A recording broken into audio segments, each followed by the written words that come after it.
కేసీఆర్ కూడా double bedroom ఇల్లు కట్టిస్తా. Media మిత్రులారు ప్రత్యేకంగా రాసుకోరి. కేసీఆర్ కూడా కాంగ్రెస్ పార్టీ ఇందిరమ్మ రాజ్యంలో డబుల్ బెడ్రూమ్ ఇల్లు కట్టిస్తాం. యాడ కట్టిస్తాం? చెర్లపల్లి జైల్లో కట్టి. ఎందుకంటే 1,00,000 కోట్లు పందికొక్కు లెక్క మెక్కిండు, 10,000 ఎకరాల భూములను ఆక్రమించుకున్నాడు. అందుకే ఈ అవినీతి తిమింగలాన్ని చెర్లపల్లి జైలుకు పంపిస్తే మరి బిడ్డ కొడుకు కోడలు వచ్చిరి, బిడ్డ అల్లుడు కూడా ఆడికే వచ్చిరు చెర్లపల్లికి. మళ్ళీ ఆడుంటారు వాళ్ళు. అందుకే చంద్రశేఖరరావుకు గ్యారంటీగా ఈ తెలంగాణ మా కార్యకర్తల సాక్షిగా మాటిస్తున్న చెర్లపల్లి జైల్లో కేసీఆర్కు డబుల్ బెడ్రూమ్ ఇల్లు కట్టించుడు ఖాయం, దోచుకున్నదంతా కక్కించుడు ఖాయం అని చెప్పి నేను ఈ సందర్భంగా చెప్తున్నా. అందుకే మా పేదోళ్ళకు కూడా ప్రతి నెల 1వ తారీఖు నాడు 4,000 రూపాయల పెన్షన్ ఇచ్చే బాధ్యత కాంగ్రెస్ పార్టీ తీసుకుంటుంది. ఇల్లు లేని వాళ్లకు, పెళ్ళైన వాడికి ఇందిరమ్మ ఇల్లు కట్టుకోవడానికి 5 లక్షల రూపాయలు ఇవ్వాలన్నా, ఇన్ని మంచి పనులు చెయ్యాలంటే ఇందిరమ్మ రాజ్యం రావాలి. చెప్తాడేమో అనుభవంతో నేను అనుకున్నా. పెద్ద మనిషి కదా, మనం కూడా ఈ మధ్యకాలంలో ఎప్పుడేం అనలేదు. ఏదైతే మీకు చెప్పినో అంతకంటే ముందు నా మీద 181 కేసులు పెట్టిండు. చెంచల్గూడ చెర్లపల్లి జైల్లో బంధించాడు. ఎన్నో రకాలుగా సతాయించాడు. నన్నే కాదు నా కుటుంబాన్ని కూడా పట్టి పీడించాడు. కానీ బాధ్యత వచ్చినాక ఆలోచన చేసిన, నా కోపాన్ని, నా బాధను దృష్టిలో పెట్టుకొని ఇవాళ పగ సాధించే కార్యక్రమాలు మొదలు పెడితే ఆయన పై వలగొట్టే పని పెడితే రాష్ట్రానికి నష్టం జరుగుతుందని తూవాన్ పాపన వాడు పోతాడు, పోని మనం మంచి పని చేయాలి. దేవుడు శిక్ష ఇచ్చిండు. నేను ప్రమాణ స్వీకారం చేసినాడే కూలబడ్డాడు, నడువిరిగింది. ఇంక ఇంతకంటే పెద్ద శిక్ష నేను జైలు వేసినా అయ్యేదేం లేదు. ఆయననే ఫామ్ హౌస్ను ఒక బందీఖానగా మార్చుకొని చుట్టూతో నా పోలీసులే ఉన్నారు, లోపల ఆయన ఉన్నాడు. చెర్లపల్లికి పంపించినా చెంచల్గూడకు పంపించినా గదే అవుతుంది కదా. ఇక తిండి బరువు నాకు ఎక్కువ అవుతుంది. అదొకటి. లోపల చెర్లపల్లి చెంచల్గూడ పెడితే ఆయన తిండే తినికి మళ్ళీ ఆయన ఏదైనా కావాలంటే అదిగిన చేస్తే సర్కార్కి ఎక్కువ ఖర్చు అవుతుంది. తిండి ఆయన సంపాదించేది ఇన్నా ఫామ్ హౌస్లే ఒక బందీఖానగా పెట్టుకొని చుట్టూతో మన పోలీసులే పహారా కాస్తున్నారు. ఇక ఆయన చేసిన పాపాలకు ఆయననే పోతాడని ఊరుకున్నా. ఎప్పుడన్నా ఏమన్నా అన్నానా? ఎప్పుడన్నా ఏమన్నా అన్నానా? మీరు చెప్పురు. ఇక్కడ పాత్రికేయ మిత్రులు ఉన్నారు అందరు, నాకు కూడా దోస్తులే కదా వాళ్ళందరూ. చెప్పురు, ఎప్పుడన్నా ఏమన్నా అన్నానా? ఒక్క కేసు అయినా పెట్టినా? పోనీ ఈ జిల్లాలో ఎవరి మీద నన్ను ఒక కేసు పెట్టినా? ఎన్ని పాపాలు చేసారు వాళ్ళు ఎమ్మెల్యేలు, మంత్రులు మీకు తెలుసు కదా. ఎంతమంది ఆస్తులు గుంజుకున్నారు మీకు తెలుసు కదా. ఎవరినన్నా నేను కక్షతోనేమన్నా చేసినా? నేను ఒకటే అనుకున్నా, ఎవరి పాపానికి వాడు పోతాడు. మనం చూసినా చూడకపోయినా పైన దేవుడు ఉన్నాడు, పైనుంచి కిందికి చూస్తూనే ఉంటాడు. ఎవరిని లెక్క వానికి రాస్తూనే ఉంటాడు, ఎవరిని మిత్తి వానికి చెల్లిస్తూనే ఉంటాడని. ఆ మిత్తిలో భాగంగానే నేను ప్రమాణ స్వీకారం చేయడానికి పోయిన రోజే మంచం మీద నుంచి బోర్ల పడి మక్కెలు ఇరిగి మూలకు పడ్డాడు. ఇక ఆయన నిన్నొచ్చి పెద్ద మనిషిలాగా మంచి చెప్తాడేమో అనుకున్నా. తోలు తీస్తా అని అన్నాడు. తోలు తీస్తాడంటేనే ఇక నేను చెప్పదలుచుకున్నా, అయ్యేగా నా సంగతి వదులు కానీ మా సర్పంచులు వచ్చిండ్రు, రా ఏ తోలు తీస్తావురా? నీ తోలు తీసుడు కాదు, నిన్ను చీరి చింత కట్టి చింతమడకల ఏలాడేసి కొడతారో లేదో మా సర్పంచులు, రా కొడంగల్కి వస్తావా లేకపోతే మమ్మల్ని చింతమడకకు రమ్మంటావా? మా సర్పంచులను తోలుతా. సోయి లేని మాటలు, స్థాయి లేని విమర్శలు. ఒక్కటన్నా అక్కడికి వచ్చే మాట మాట్లాడిండా? 10 ఏళ్ళు నువ్వు పూర్తి చేస్తే, 10 ఏళ్ళు ఎస్ఎల్బి పూర్తి చేస్తే నల్గొండకు 4 లక్షల ఎకరాలకు నీళ్లు వచ్చేది. 10 ఏళ్ళు పాలమూరు రంగారెడ్డి పూర్తి చేస్తే పాలమూరు జిల్లాలో 10 లక్షల ఎకరాలకు వచ్చేది. కల్వకుర్తి పూర్తి చేస్తే 3.5 లక్షలకు వచ్చేది. భీమా పూర్తి చేస్తే 2 లక్షలకు వచ్చేది.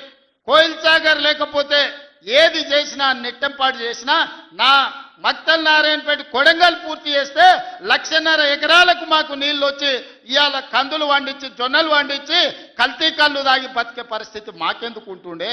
మేము కూడా మీ లెక్కనే మంచిగా పంటలు వండించేటోళ్ళం, మంచి బట్టలు తొడుక్కునేటోళ్ళం. మేము కూడా మా పిల్లల్ని చదివించుకునేటోళ్ళం. 10 ఏళ్ళు పగబట్టి నారాయణపేట మక్తల్ ప్రాజెక్టును ఈనాడు పక్కన పెట్టి 69 జీవోను తుంగలో దొక్కితే ఊరూరు ఎత్తిపోతల పథకం కోసం మా కార్యకర్తలు, ఈ ప్రాంత రైతులు ధర్నాలు చేయలేదా? పార్టీలకు అతీతంగా 69 జీవో కోసం కొట్లాడలేదా? నీ సొమ్మె ఏం పోయిందా? మాకు నీళ్ళు ఇవ్వాలంటే నీకు ఇంత కడుపు నొప్పా? నువ్వు మళ్ళీ బయటకు వచ్చి ఇవాళ ఆయన తోలు తీస్తా అంటాడు.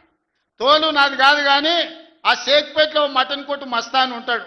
ఆయన రోజు మేకలను కోసి మండి నడుపుతుంటాడు.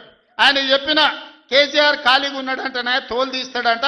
నీ మటన్ కొట్టు మస్తాన్ దగ్గర ఇంత నౌకరీ ఇయ్యండ్రి, ఇంత బోటో కూరనో పోయేటప్పుడు ఈయన బొక్కనో. ఎందుకంటే కోసిన వాళ్ళకు మామూలుగా తోలు తలకాయలు ఇస్తాం కదా మనం ఇంటికాడ దసరా పండుగ అప్పుడు. అవునా? ఏం శివకుమార్ రెడ్డి, మన ఇళ్ళల్లో పండుగ పూట వచ్చి ఆటను కోస్తే కాళ్ళు తలకాయ కోసినోనికి ఇస్తాం కదా. ఇక మటన్ కొట్టు మస్తాన్ కూడా చెప్పిన ఆ కేసీఆర్ ఖాళీగా ఉన్నాడంటేనే 2 ఏళ్ళు ఫామ్ హౌస్లో ఏం చేస్తుండంటే తోలు తీసేది ప్రాక్టీస్ చేసిండంట. తోలు బాగా తీస్తాడంట.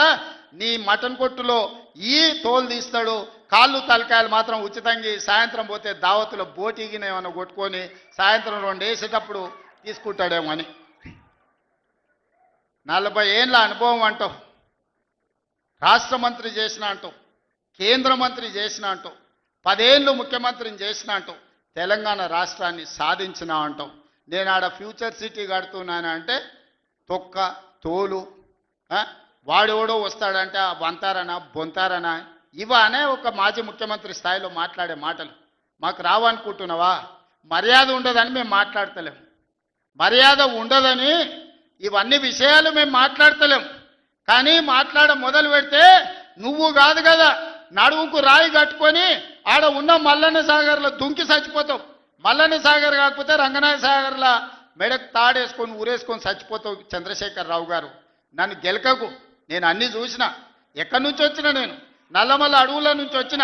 జడ్పీటీసీ గెలిచిన, ఎమ్మెల్సీ గెలిచిన, ఎమ్మెల్యే గెలిచిన, ఎంపీ గెలిచిన, తెలంగాణ రాష్ట్రానికి ముఖ్యమంత్రి అయినా అమాంబాపతి గాని కాదు.